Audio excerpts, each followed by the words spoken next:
Welcome to Get Your Mind Right, the podcast where merchant services, digital marketing, and personal growth collide. Tune in for real talk, fresh insights, and the motivation to level up. Good morning, Nellie. Good morning, John. Hey, it's great to have you here on Get Your Mind Right. Thank you. I'm excited to be back again. Yeah, this is your second or third time on the show. Second appearance. Number two. Number two. All right.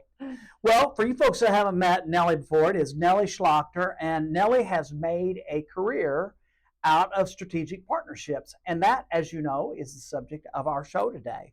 So, how did you end up landing in this space and really carving this out as your niche? Well, actually, I was in bank management for 14 years prior to my current career. And, I wore a lot of hats. So I did mortgage lending, commercial lending, and various different roles. And to be successful in those occupations, you really have to get into networking, partnerships, and relationships, right? So I've had 14 years of really mastering partnerships, building relationships, deepening those, and turning those relationships and partnerships into professional success. Yeah, so it's kind of cool.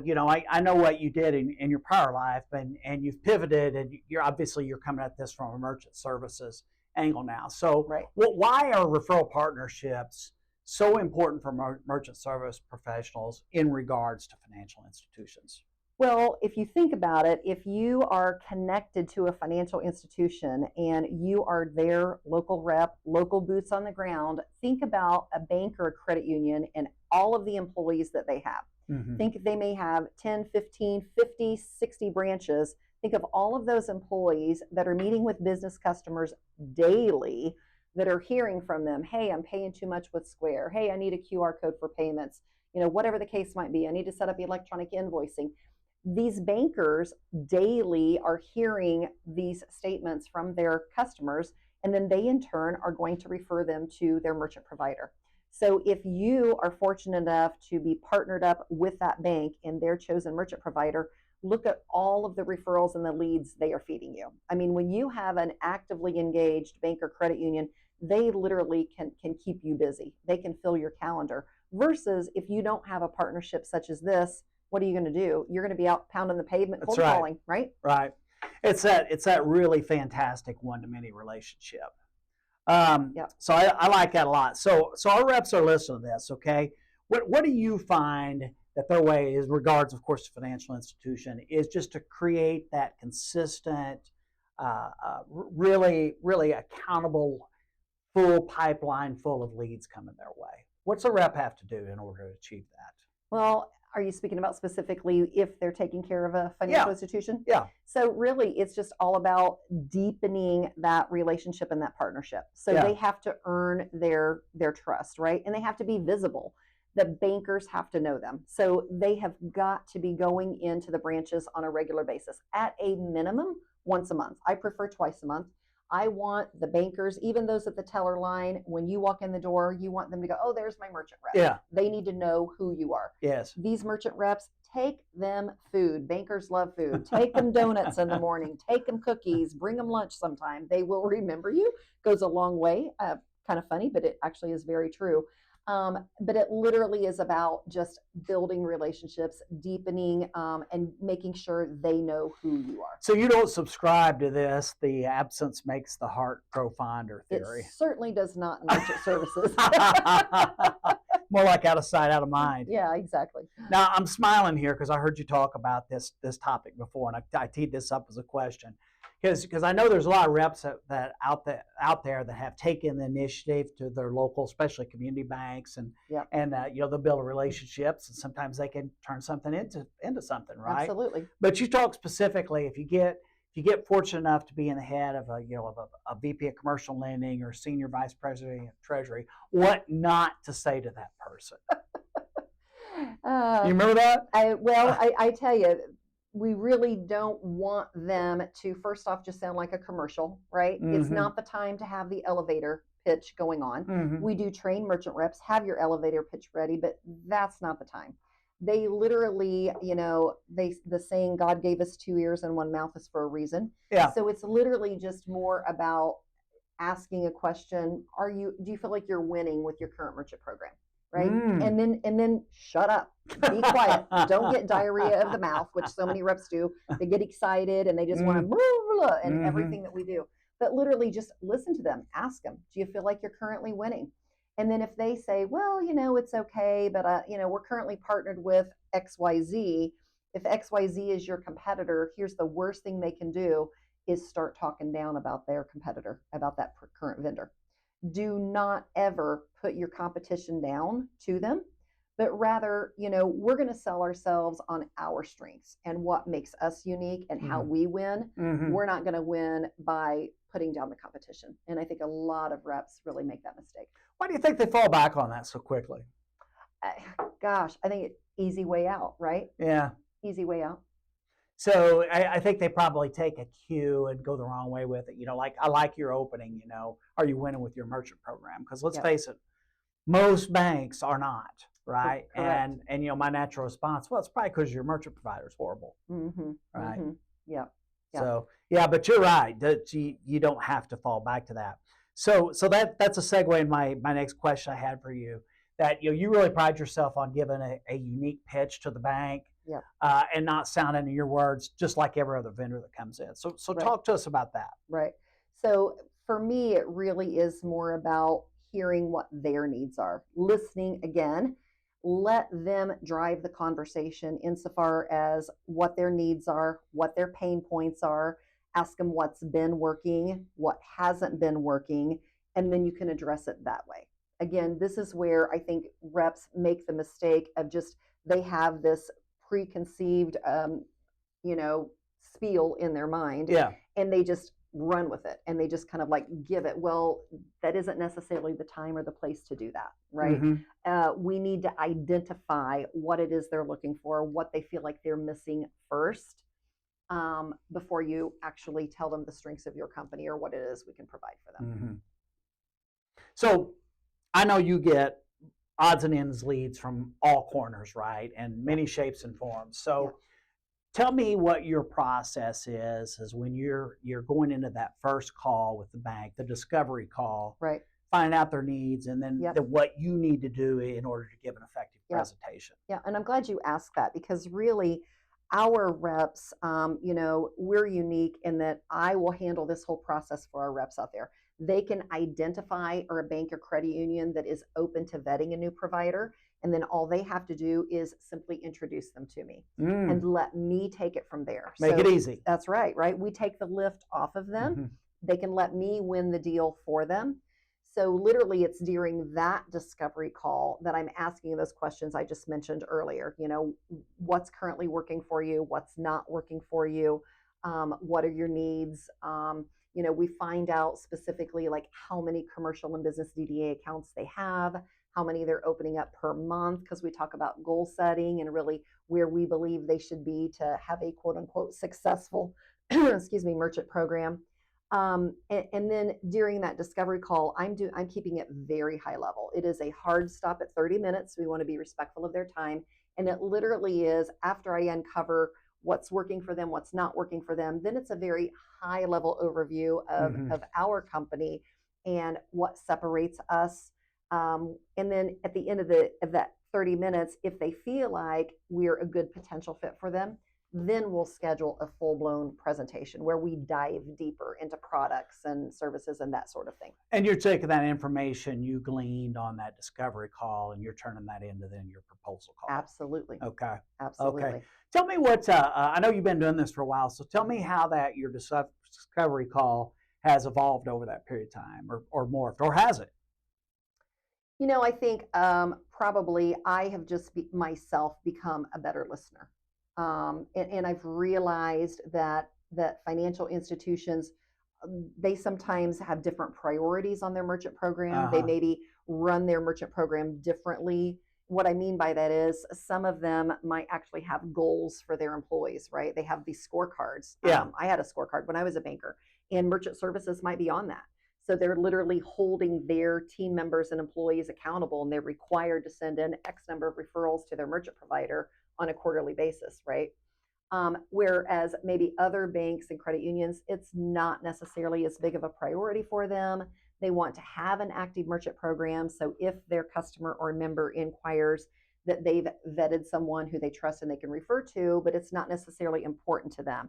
That's all part of what I very quickly, it didn't take me long to realize I needed to uncover that and find out where they fall in that spectrum. Because if I just go talk to them about setting goals and this number and we need to have 10%, it's too much. I'm going to lose them if it's not a priority for them, Yeah. right? And when I first started out, I had been trained like this is what a successful merchant program looks like. And in order to get there, we need to do this, and this steps. So when I had very first started out in this portion of my career, I just was like running with that. I'm like, well, this is what you got to do, just assuming every single bank and credit union wanted to have a strong program and this is the steps you got to take. And very quickly realized that didn't work for all of them. So again, listening to them, identifying how they want to run with it, and then morphing accordingly. Well, in the first part of this track there, you gave me a softball here, and I've got to take a cut at it because this is a takeaway for anyone that's listening out here today. Is you said you've become a better listener. Well, I know why that is I've heard you pitch before, and you know your pitch backwards and forwards. Mm-hmm. And the reason you're a better listener is you've got that pitch down cold. You know, you're going out there with your information. You're not having to think about it. You're not having to worry about, am I taking this apart? Am I saying the right things? Right. And you're able to turn your whole focus on who your target is here. Very true. Right? Whether it's in person or on Zoom, Zoom, you watch them. Are they paying attention? Do they like this? Are they engaged? Are they disengaged? Mm-hmm. It's sometimes hard, challenging to read body language on Zoom, right? Yeah. Some people don't even have their cameras on. Sometimes you can't tell. Maybe they're like, maybe they have your attention. It's sometimes hard to tell on Zoom. So really, my best advice to people out there leading Zoom calls, ignore them. Don't even look at their faces, their pictures, because it can actually get discouraging. You might think they aren't paying attention. And there's sometimes it's been like, I'm like sitting there going, they are not listening to a word I'm saying. But guess what? Then at the end, they have all these questions. They were listening, right? So I think it's just best just focus on what you're saying, the conversation, and just kind of ignore them. But yeah, to your point, you can't know your material well enough. You really need to be the expert at your own offerings and truly know it backwards, forwards, inside out. I mean, I live it and breathe it. Let's talk about the onboarding process. So you get a bank to say yes, right? This could be a formal agreement, which is what you seek, or even a rep out there with informal agreements. What are your next steps out there to get this bank onboarded, to get the program proliferated throughout the bank, and then start turning that lead spigot up? Yeah, I love that question. So onboarding is a huge part of getting them started off successfully. So I'll host an onboarding call with them and just make sure they understand the steps and the processes we're going to take, right? So, I design a referral link for them. It's co-branded with their logo on it. They're going to load it out there on their intranet. It literally will take their employees less than 2 minutes to send a referral in.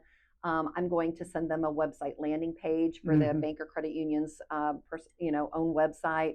We're going to send them a plethora of co-branded social media posts, videos, commercials for their TV ads, marketing boxes for every branch. So we supply all of that. And then I really feel like the biggest part of getting it set off strongly is training. We need to do training with their frontline customer-facing staff. And I mean that to be every commercial loan officer, every branch manager, new accounts person, universal banker, all the way down to tellers. Even tellers, they are having conversations with businesses on a daily basis. Mm-hmm. The businesses are coming in and making their change orders, they're making their deposits. Any employee or team member that is conversing with a business owner needs to understand the value add that bank or credit union can offer their customers and members from their merchant provider. And I stress to them, I don't want you to be the expert on it. That's our job, right?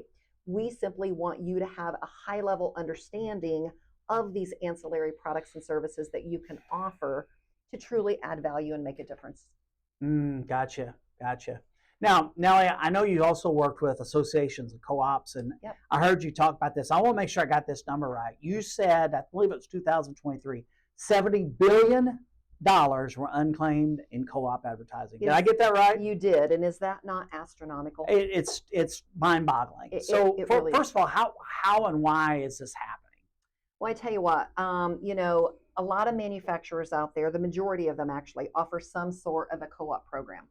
Here's the deal though, John, no co-op program is made the same. None of them are equal. They're all very unique and they are quite cumbersome. They all have a lot of requirements, rules, and regulations. First off, the way you earn, based upon maybe your spending with the manufacturer, will earn you X number of dollars of co-op, maybe $5,000, maybe $10,000. But then how can you use it? They're all different. Some will let you use it only on websites. Some will only be on social media. Some will be a combination of both. Some will be radio advertising. So you have to know how you can use it. But then they have guidelines insofar as what type of ad. Do you have to use their pre-designed ads? Do you design your own ads? If you design your own ads, you're going to have to submit them for approval first. A lot of it, there's timing regulations. The ads have to be ran within a certain period of time. Then you maybe have 30 days to submit your claim for reimbursement. There's a lot of rules and regs. And frankly, it is extremely cumbersome. And most business owners don't have the time, experience, or expertise to do it. They probably don't have the budget to hire someone to manage it for them. So guess what? They're like, I know I got $5,000 worth of free advertising over here. I do not have time to mess with this. Forget it. It's not worth it. Gotcha. And that's what's happening. Gotcha. That's what's happening. Okay. So let's also talk about associations while we're here. Do you think they make good referral partners? I think associations can make good referral partners. I'm not going to say every association is going to make a good referral partner. So qualify that for me then. So in my opinion, for an association to be a good referral partner, they have to provide you, if you are their endorsed provider, with a membership list. We need to be able to have. How hard can it be to get a membership list? Give us a membership list. I mean, you have vetted us, you've endorsed us, given us your seal of approval. Then why not allow us to contact your members, right? I mean, and surely through the vetting process, they found out, I mean, it's not just simply going to be like the telemarketers, right? Most professional organizations such as ours, we're not like telemarketers. It is literally just we are simply identifying ourselves as their trusted partner. Would they like a free analysis to see if we can leave them in a better place than they are today? How easy is that? It could be much easier. It literally is just informing them of these services and does that business need our service? So let's talk about that. So like if I'm a rep out on the street, you know, some of the stuff I'm hearing, if I'm putting myself in their shoes, it's a little bit foreign to me. Like if I'm out I'm pulling doors every day, how in the world can I facilitate and open up these doors potentially to associations? For associations and even banks and credit unions, I think it's all through networking, right? And they can network at various places. They can network at their church. They can network at the Lions Club, at the Kiwanis. They can be in true networking groups like a BNI. But literally through their networking efforts, they're probably going to get connected to commercial loan officers or to someone at, a development authority or a housing authority or whomever the association is that could then make an introduction for them, right? So that's going to be the easiest way. If any reps out there want to cold call, like on associations or someone like that for an association, they literally need to inquire to speak with the person who's over the allied or affiliate memberships. Yeah. They need to speak with them. And first off, just find out, do you have a preferred endorsed partner in the merchant services space? If they do, it's probably exclusive and they're not going to be able to speak with you, right? You might be able to join and become an affiliate member, but not have their endorsement. Those are all great tips. I know a rep too actually she's a female. She's a female, of course. Not he's a female. She's a female. But she pulls doors literally every day of her life, right? And that's part of her talk track. Hey, do you belong to any associations, right? Absolutely. Lots of them do. Well, is it good? Are you involved with them? Yeah. Where are they out of? Yep. What kind of things they provide for you? Think about all of the merchants out there that, to your point, they're part of either a state or a national association. And some of them really get involved, right? You may come across a regional, representative that absolutely has connections and can get you, in the door. But you don't know if you don't ask. Absolutely. Yeah. It's funny how that works. Funny how that works. So Nellie, let's just say someone's just getting started in the space. You've talked about lots today. You've talked about credit unions, banks, associations, co-ops. they're just getting started in this space and they want to get on this referral train, where would you tell them start at? Go to a networking group. Any sort of a networking group is literally the best place to get started when you're new in the industry. My husband and I have moved a lot and around a lot. We've moved from state to state a lot in our lives. So I basically have started over with my career every time. And the way that I get entrenched in the community, but most importantly in my partnerships and relationships, is through networking groups. I mean, that because literally you're going to go to a networking meeting and you're going to meet 20, 25 individuals at one setting. And if you join that group and you start having one-on-one meetings with them, the relationships form and develop, and you get the ability to get up and do your 3-minute commercial, right? And then maybe you get to do a 10-minute or 15-minute presentation and go deeper on what you offer. And they're very quickly going to learn you. And, you know, B&I, know you, like you, trust you. And then those introductions will start happening. Back to that one-to-many relationship. Yep, absolutely. Yeah, I like that. I like that. So I'm going to ask you for the dirt now here. Let's talk about the good, the bad, and the ugly here. So in any of these, whether it's an association, a bank, or a co-op, right? What separates a really great partner and great relationship from one that isn't? I tell you what, being engaged, it's all about engagement. So this is on your part, right? You being engaged. No, them being engaged as well, right? Okay. I'm passionate about what I'm doing, and I'm always going to be engaged on my end. But is the partnership or the bank or the credit union, are they going to work with you? Are they going to be a true partner? We believe a partnership is only as strong as the two entities working together, but it takes two, right? I mean, they have to want to work the program, to be willing to do what we suggest and recommend to move the needle.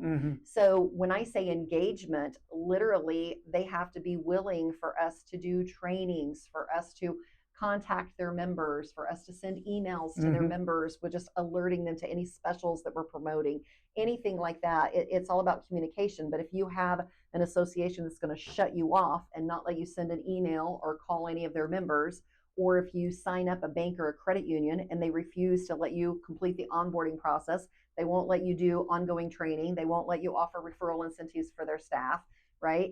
I mean, you're dead on arrival. Right, absolutely. Yeah. So that truly is, they have to be engaged and they have to see the value of a true partnership. Yeah, and I'm guessing now that you're looking for those signs up front too. Absolutely, absolutely. Because, you know, really, it's not just a numbers game. Of course, you love increasing your numbers, but truly, it's about making a difference, right? And it's not very rewarding. Yeah, it might be exciting. We signed a new bank or credit union, but it's not really rewarding if you're not going to help move the needle for their customers. We truly are here at the end of the day to leave their customers in a better place than where we found them. And if we don't get an opportunity to meet with them or work with them or help that financial institution move their customers away from the smaller fintechs, you know, over to their merchant program, then we're not going to be winning at the end of the day. Yeah, you're right. So tell me then what one of your best relationships, one that's hitting on all cylinders. What's it look like? I tell you what, they follow our best practices. So part of my onboarding process is to literally, you know, and I'm sure our company and other companies out there over the years, you've developed best practices. You see what works, right? And we're not just out there throwing something at the wall and hoping it sticks. We know step by step by step what it takes for us to have a successful program. So my best relationships, partnerships, and the ones that are firing on all cylinders are literally listening to you and letting us be the coach. I always tell them, think of me as the football coach, right? I'm not the actual rep out in the street selling to their end user, but I'm responsible for the overall relationship and I'm driving the plays. So let me coach you. Let me coach you and tell you step by step what it's going to take. When they do that, by golly, we do fire on all cylinders and we win. And everyone wins. The merchant wins. The bank wins. Our company wins. Very good. Very good. Well, Nellie, you did it again. Well, thanks for having me. 2 great interviews in a row. All right. I appreciate it. Well, I can't wait to have you back again. Okay. I'll look forward to it. Oh, yeah. So, folks, come back on Friday for Get Your Mind Right the mailbag edition, and we've got a really cool new segment called The Backstory on the mailbag edition. You won't want to miss that. So until Friday, for Nellie Schlachter, I'm John Johnson, and keep your mind right.